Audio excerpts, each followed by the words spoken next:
Yes, sir. Thank you for coming here today. The Baldwin County Sheriff's Office would like to take this opportunity to update everyone on the shooting investigation that we began yesterday around noon. As you're aware, on November the 18th, around noon, the Baldwin County Sheriff's Office 911 received a call of apparently an individual being shot in the area of 15339 Springfield Court in Magnolia Springs, which runs off of County Road 49 just north of Bon Secure. While deputies were responding to that incident, we also received a subsequent call through 911 and the Foley Police Department that some individuals had arrived at South Baldwin Regional Medical Center in Foley with gunshot wounds as well, and there was also at that time a report of a vehicle fire which turned out to not be a vehicle fire. The Sheriff's Office responded to the initial scene location. At that time, one individual was there who had a gunshot wound to the abdomen. That individual has been identified as Jaylynn Baker, 19-year-old, who lived within the mobile home there. He was transported by helicopter to University Hospital in Mobile. He had a gunshot wound to the abdomen and is currently listed still in critical condition. During the course of the investigation, the other three individuals were identified at South Baldwin Regional Medical Center. They were Jermaine Dickerson, age 22, Tamarius Dickerson, age 23, and Royal Jones, age 20. All three of those individuals had also received gunshot wounds. Jermaine Dickerson and Royal Jones were transported to University Hospital as well, where they are currently still in the hospital. Both had gunshot wounds, and at this time we believe that those individuals are stable at this time. Tamaris Dickerson was treated at South Baldwin Regional Medical Center and released from the hospital there, having suffered one single gunshot wound to the lower back. Baldwin County Sheriff's Office investigators began to process the scene. We have recovered 2 pistols and 1 rifle in the subsequent investigation. At this time, we do know that Jermaine Dickerson and Tamarius Dickerson are brothers, and we believe that Royal Jones is their cousin. It is also our understanding that the Dickersons are the half-brothers to Jaylynn Baker, who was the individual that was located at the trailer. This investigation has literally been going on since yesterday afternoon with no break. Investigators conducting interviews all the way up to this morning. We're still trying to gather the facts as to what actually occurred. We believe at this time that the 3 individuals went to Baker's residence. There was a confrontation in the doorway right inside the door of the trailer with at least 1 gunshot being fired at that time. And then there were many other gunshots. We have at least 30 rounds were fired that we know of at this time. That part is still under investigation. The subsequent search of the residence revealed, as I said, the weapons that were taken, and we're still trying to get to the bottom of what actually started this confrontation that led up to the gunshots. At this time, no arrests have been made. The case remains under investigation by the Baldwin County Sheriff's Office. We have been assisted by the Foley Police Department and also in consultation with the Baldwin County District Attorney's Office.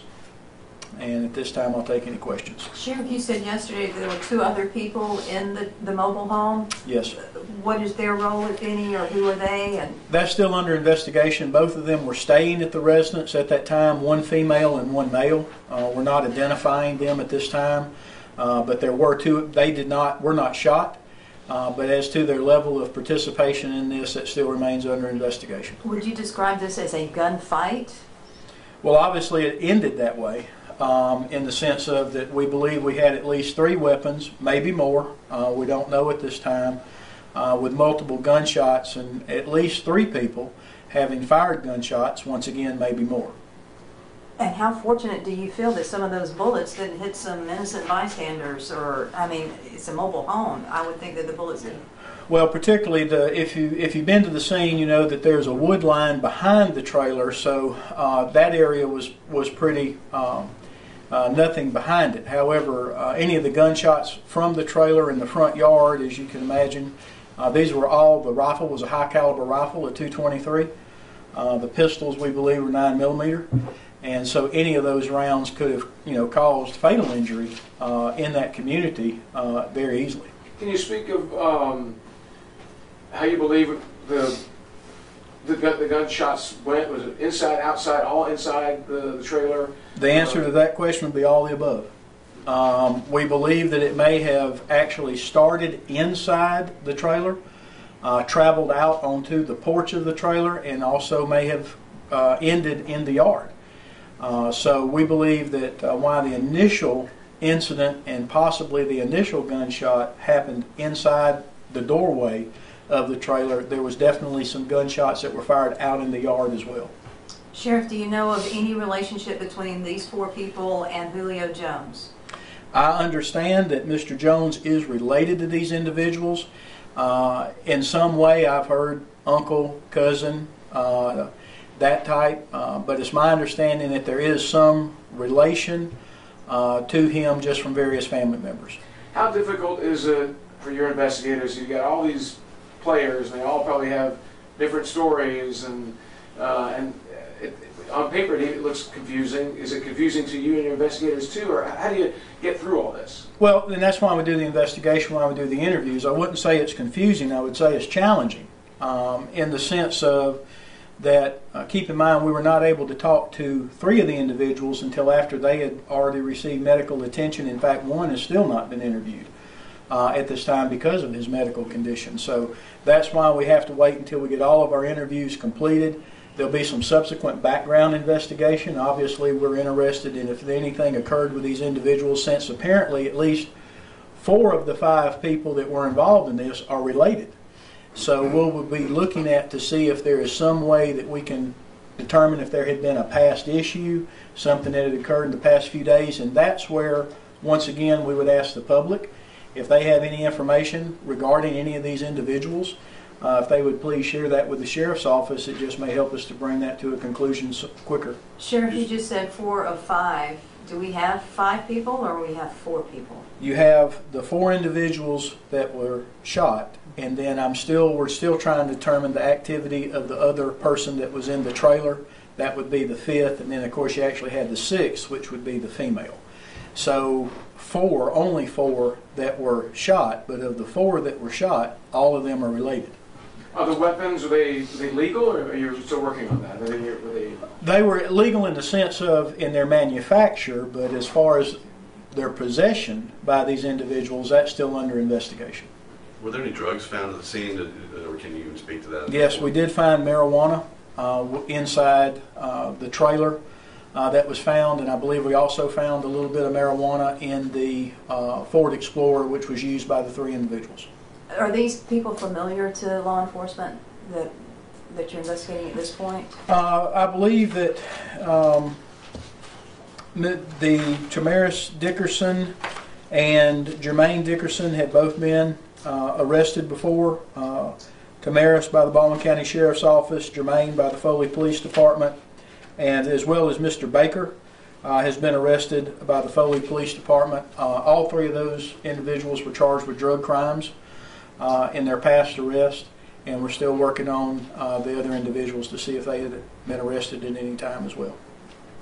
Was the person who lived in the trailer, said they lived there with a roommate? That roommate, was that one of the females that was present, or? I don't know that the female was a roommate. I know that she was there that night. The roommate was a male. Was he present at the time that all this happened? Yes, he was. He's not been named on here, right? He has not been named. He has not been identified, in his observation as well as involvement in this, if any, still under investigation. And you said was it 1 male and 2 females, or was it just 2 females that were? It's 2 males if you count Mr. Baker. Mr. Baker, 1 male roommate, and a female that was there that night. And these things happen, and probably nothing surprises you and your investigators. But we're talking. Everybody here is in their 20s. Maybe these are young folks. Yes. That if they had a difference or they had some kind of an argument, they had to settle it with gunfire. I mean, it's just. Well, I think what it speaks to is, number one, is the absolute danger. We had made mention earlier, this is a mobile home park. There are everything in this park as you would typically find, from very small children to elderly and retired people. Yesterday there were people walking in the neighborhood. There were kids playing in the neighborhood. It was a Sunday in the middle of the day and a beautiful day. So that put everybody in that community in inherent danger by the activities that were going on at that place. And so while we look at the crime that may have been committed at that location, it's very much concerning to us that these individuals with their weapons took no consideration into that community of what they could have done. With what you know of the conditions of these gunshot victims in this case, do you have any idea how soon they get charged? You may get them in your hands and what those charges might be, or is it still too up in the air as far as what exactly happened? It's pretty much, I don't know that as far as any specific charges at this time. Obviously the spectrum in this case goes across the board. It could go all the way down to a misdemeanor drug possession, all the way up to an attempted murder, and even more if one of the subsequent individuals does not survive their injuries. So until we finish the interviews, finish a little bit, we collected over 100 items of evidence yesterday. So until we evaluate all the evidence and go through all that, sit down in consultation with the district attorney's office, we will not know exactly what we're going to do as far as any formal charges until that time. You said you found some marijuana in the trailer, a little bit in it. I mean, we talk about some, is that look like personal use, selling, distributing, trafficking? Can you comment to that at all? I can just tell you it was a small amount, but we have not actually weighed it yet, and nothing on what its intended use, whether it was personal or distribution. We have not determined that yet. This group, you think that it's all tied together? There's nothing else anybody else around there has to worry about? Is that correct? At this time, the investigation has not revealed anything other than what had occurred among these individuals. And right now, these individuals at that one location yesterday. We don't know if something had occurred prior to this or not. We're not actively looking for anybody else. It was a little bit chaotic in the sense of we had individuals in two different locations that were shot, that being the ones that went to the hospital. So that's, I think, what caused a lot of concern. It was the hospital standard operating procedure. Anytime they have a victim of a gunshot come in their facility and law enforcement is not present, they go into lockdown to secure the facility in case anything else was to happen. They did the right thing, and but hopefully as we continue to sort this out, we'll have a little bit further explanation. You mentioned that you collected more than 100 pieces of evidence. I assume at least 30 of those were maybe shell cases. You said you thought at least 30 rounds were fired. And it's looking over that area, did you find any gunshot, like bullet holes in nearby residences, vehicles, anything off that exact site? At this time, the only evidence that we recovered was located on site at this trailer. Okay. So no reports of other residences being hit as of No. now? All right, thank you. Thank you. Thank you.